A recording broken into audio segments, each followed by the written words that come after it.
Assalamualaikum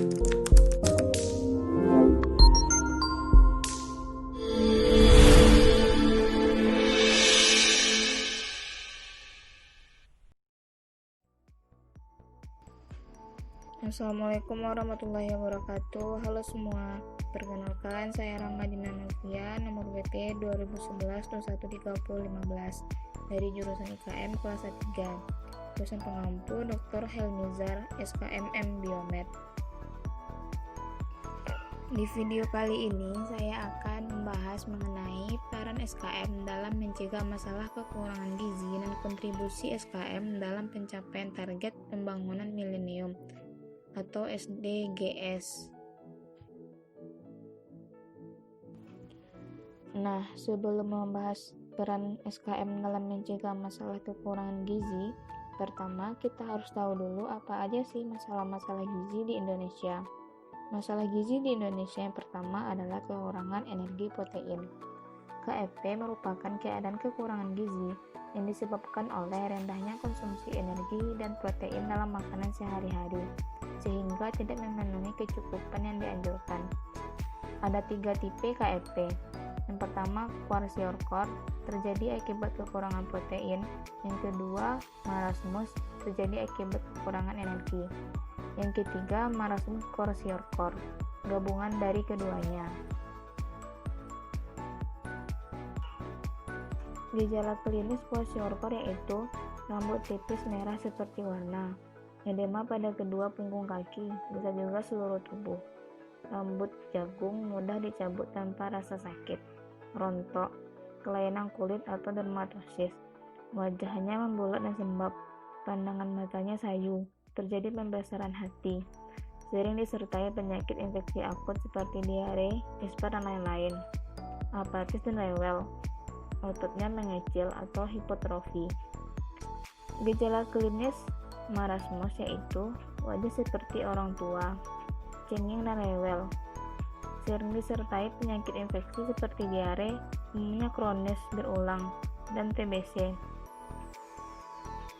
Tampak sangat kurus, tulangnya terbungkus kulit, iganya gambang, kulitnya keriput, jaringan lemak subkutis sangat sedikit, sampai tidak ada, perutnya cekung. Masalah gizi di Indonesia yang kedua adalah GAKI atau gangguan akibat kekurangan iodium. GAKI adalah semua akibat dari kekurangan iodium pada pertumbuhan dan perkembangan manusia yang dapat dicegah dengan pemberian unsur iodium. Akibat dari kekurangan iodium adalah penyakit encing gondok. Masalah gizi yang ketiga yaitu anemia defisiensi besi.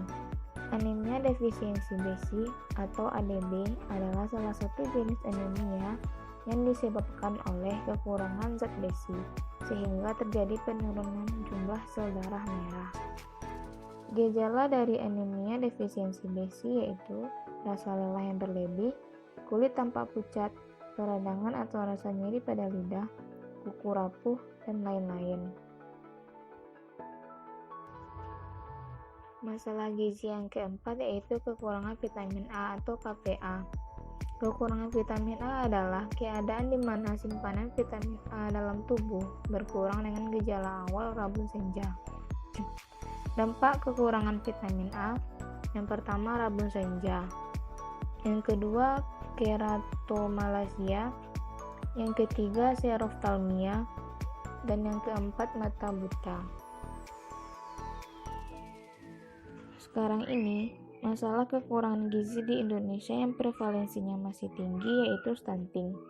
Stunting adalah suatu kondisi di mana anak-anak yang berusia di bawah 5 tahun atau balita mengalami kegagalan pertumbuhan yang disebabkan oleh kurangnya gizi yang diterima oleh janin atau bayi.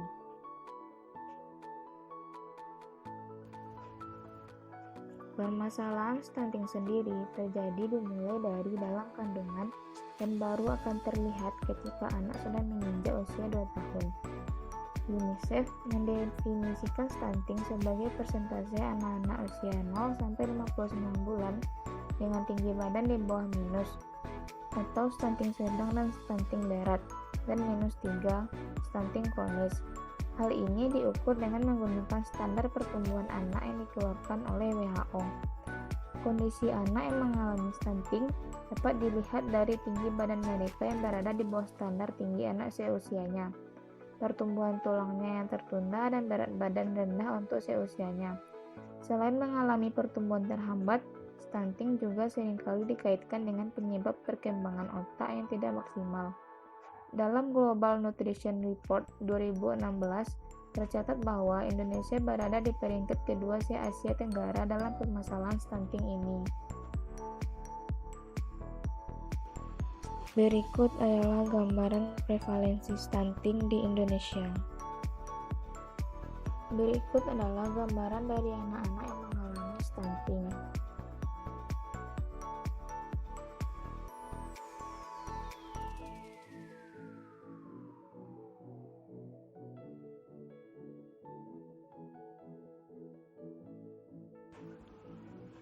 Peran SKM dalam mencegah masalah kekurangan gizi.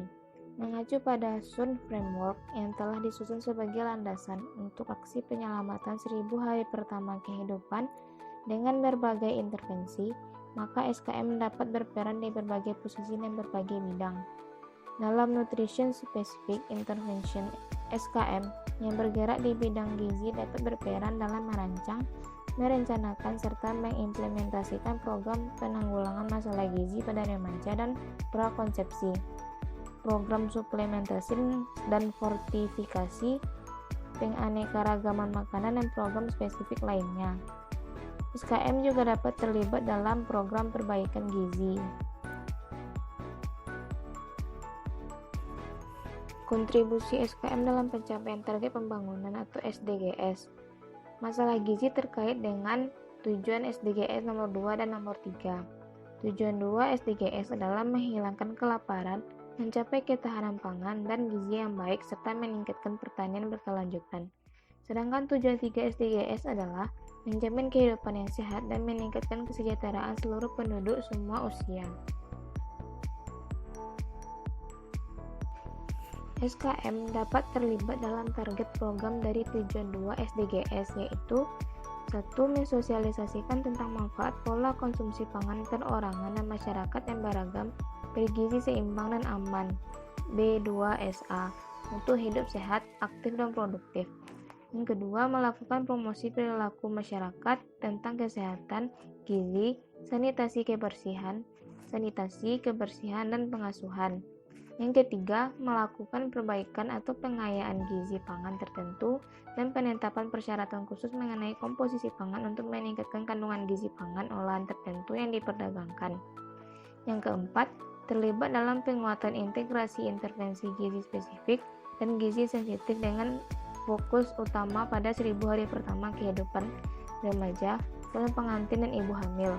Yang kelima, terlibat dalam program perbaikan gizi bagi ibu hamil, ibu menyusui, balita, remaja perempuan, dan kelompok rawan gizi lainnya. Yang keenam, melaksanakan program gerakan masyarakat hidup sehat atau Germas. SKM juga dapat terlibat dalam program dari tujuan 3 SDGs, yaitu 1. Memberikan pelayanan kesehatan yang bermutu dan peningkatan gizi yang berkualitas bagi ibu dan anak. Yang kedua, melakukan tindak pencegahan dan pengendalian penyakit menular dan tidak menular. Yang ketiga, memberikan pelayanan KB bagi perempuan usia reproduksi. Yang keempat, memberikan pelayanan kesehatan reproduksi bagi perempuan usia reproduksi, termasuk remaja. Baiklah, sekian penjelasan saya mengenai peran SKM dalam mencegah masalah kekurangan gizi dan kontribusi SKM dalam pencapaian target pembangunan milenium atau SDGs. Semoga bermanfaat. Terima kasih. Assalamualaikum warahmatullahi wabarakatuh.